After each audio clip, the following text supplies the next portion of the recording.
जय श्री राधे कृष्णा। ओम नमो भगवते वासुदेवाय नमः। आज की वीडियो में जानेंगे आप पूर्णिमा के बारे में कि पूर्णिमा का व्रत कब है, पूजा विधि, सुमुहूर्त क्या है। संपूर्ण जानकारी आपको मेरी इस वीडियो में मिलेगी। तो आप सभी का स्वागत है मेरे चैनल में। जनवरी महीने की पवित्र पूर्णिमा के बारे में आज मैं आपको बताने जा रही हूँ। पूर्णिमा का दिन चंद्रमा की पूर्ण कला का प्रतीक होता है और ये दिन शांति, साधना, दान और आत्मशुद्धि के लिए अत्यंत ही शुभ माना जाता है।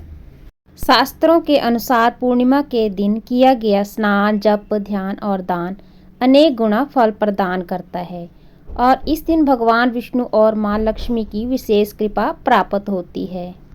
यदि आप जीवन में सकारात्मक ऊर्जा, मानसिक शांति और आध्यात्मिक उन्नति चाहते हैं तो पूर्णिमा का ये दिन अवश्य अपनाएं और वीडियो को अंत तक जरूर देखें।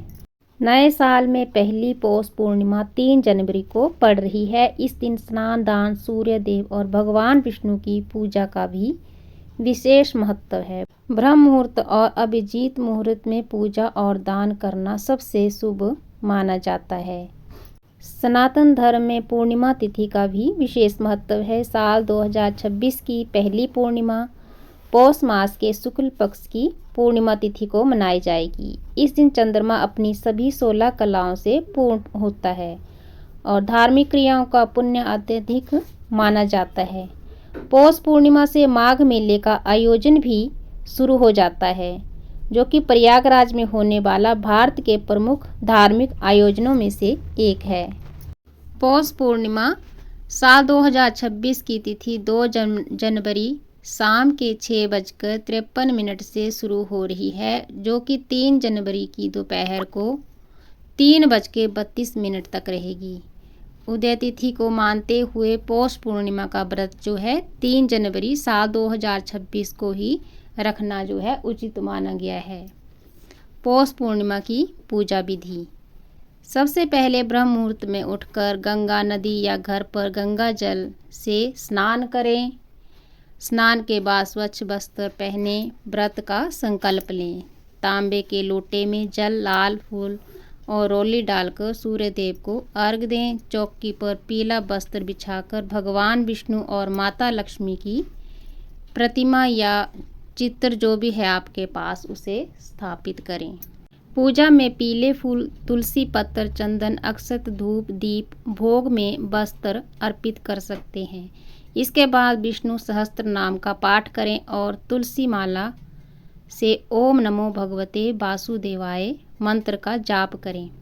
पूजा के अंत में गाय के घी के दीपक से आरती करें और भोग लगाएं। इसके बाद दिन में एक बार फलाहार लें या फिर सात्विक भोजन भी कर सकते हैं।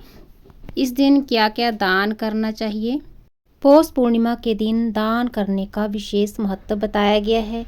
पूजा के बाद ब्राह्मणों और गरीब जरूरतमंद लोगों को अन्न, वस्त्र, तिल, गुड़, दूध या घी का दान करें। पौष पूर्णिमा की रात को चंद्रमा को अर्घ्य दें। ब्रह्म मुहूर्त सुबह 5:13 से लेकर 6:01 तक रहेगा और इसमें अभिजीत मुहूर्त होगा सुबह के 11:44 से लेकर 12:26 तक।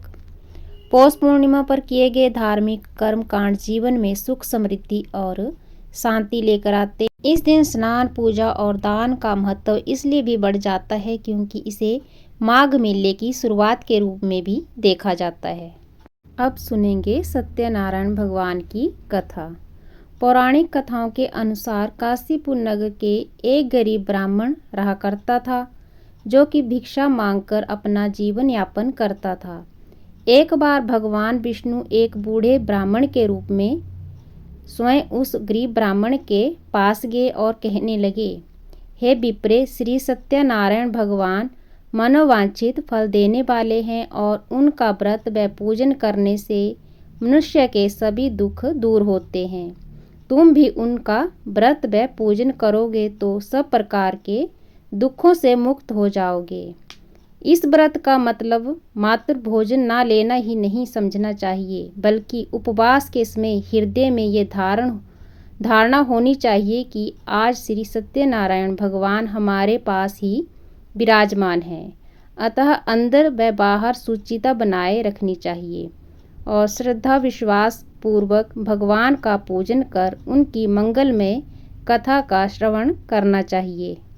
श्री सत्यनारायण की कथा बताती है कि व्रत पूजन करने में मानव मात्र का समान अधिकार, चाहे वह निर्धन धनवान राजा हो या व्यवसायी, ब्राह्मण हो या अन्य वर्ग, स्त्री हो या पुरुष। यही स्पष्ट करने के लिए इस कथा में निर्धन ब्राह्मण, गरीब लकड़हारा राजा, उल्कामुख धनवान व्यवसायी, साधु वैश्य, उसकी पत्नी लीलावती पुत्री कलावती राजा, तुंगध्वज व गोप गणों की कथा का समावेश किया गया है। कथा के अनुसार जिस प्रकार लकड़हारे गरीब ब्राह्मण, उल्कामुख गोप गणों ने ये व्रत रखा और सत्यनारायण भगवान की कथा को सुना, इस कथा को सुनते ही श्रद्धा भक्ति तथा प्रेम के साथ सत्य व्रत का आचरण करने में लग गए और फल स्वरूप सुख भोग कर परलोक में मोक्ष के अधिकारी हुए। एक साधु वैश्य ने भी यही प्रसंग राजा उल्कामुख से सुना, किंतु उसका विश्वास जो है अधूरा था और श्रद्धा में कमी होने के कारण उसने मन में प्रण लिया कि संतान प्राप्ति पर सत्य व्रत पूजन करूंगा। समय बीतने पर उसके घर में एक सुंदर कन्या ने जन्म लिया। तब उसकी पत्नी ने व्रत की याद दिलाई तो उसने कहा कि कन्या के विवाह के समय करेंगे। कन्या के विवाह का भी समय आ गया और पत्नी ने याद दिलाया तो उसने बाद में टाल दी। इसके बाद व्यापारी अपने दामाद को लेकर व्यापार के लिए चला गया। वहां उसे चोरी के आरोप में राजा चंद्रकेतु द्वारा दामाद सहित कारागार में डाल दिया गया। उसके अपने घर में भी चोरी हो गई। पत्नी लीलावती और पुत्री कलावती भिक्षावृत्ति के लिए विवश हो गई। एक दिन कलावती ने किसी के घर में श्री सत्यनारायण का पूजन होते हुए देखा और घर आकर माँ को प्रसाद दिया। तब माँ ने अगले दिन श्रद्धा से व्रत पूजन कर भगवान से पति और दामाद के शीघ्र वापिस आने का वरदान मांगा। श्री हरि प्रसन्न हुए और स्वप्न में राजा को कह दिया कि वह दोनों बंदियों को छोड़ दे, क्योंकि वह निर्दोष हैं। राजा ने अगली सुबह उनका धन धान्य तथा प्रचुर द्रव्य देकर विदा किया और घर आकर पूर्णिमा और संक्रांति को सत्यव्रत का जीवन भर आयोजन करता रहा। परिणाम स्वरूप उसे सांसारिक सुख भोग कर मोक्ष की प्राप्ति हुई। इसी प्रकार एक बार राजा तुंगध्वज ने वन में गोपगणों को भी श्री सत्यनारायण भगवान का पूजन करते देखा, किंतु अपने अभिमान की वजह से राजा ने तो पूजा स्थल पर गया ना दूर से ही प्रणाम किया और ना ही गोपगणों द्वारा दिया गया प्रसाद ग्रहण किया। इसका परिणाम ये हुआ कि राजा के पुत्र धन धान्य अश्व गजादि सब नष्ट हो गए। राजा को फिर ये आभास हुआ कि विपत्ति के कारण सत्यदेव भगवान का निरादर है। तब उसे बहुत ही पश्चाताप हुआ। वह तुरंत वन में गया और गोपगणों को बुलाकर उनसे सत्यनारायण भगवान की पूजा विधि पूछी और बाद में पूजा भी की। फिर उसने उनसे ही प्रसाद ग्रहण किया तथा घर आ गए। उसने देखा कि विपत्ति टल गई और उसकी सारी संपत्ति तथा जन सुरक्षित हो गए। राजा प्रसन्नता से भर गया और अपना सर्वस्व भगवान को समर्पित कर दिया। इसी के साथ पूर्णिमा के दिन पढ़ी सुनी जाने वाली कथा समाप्त होती है। उम्मीद करती हूँ कि आपको मेरी ये कथा और संपूर्ण जानकारी पसंद आई होगी। जय श्री राधे कृष्णा।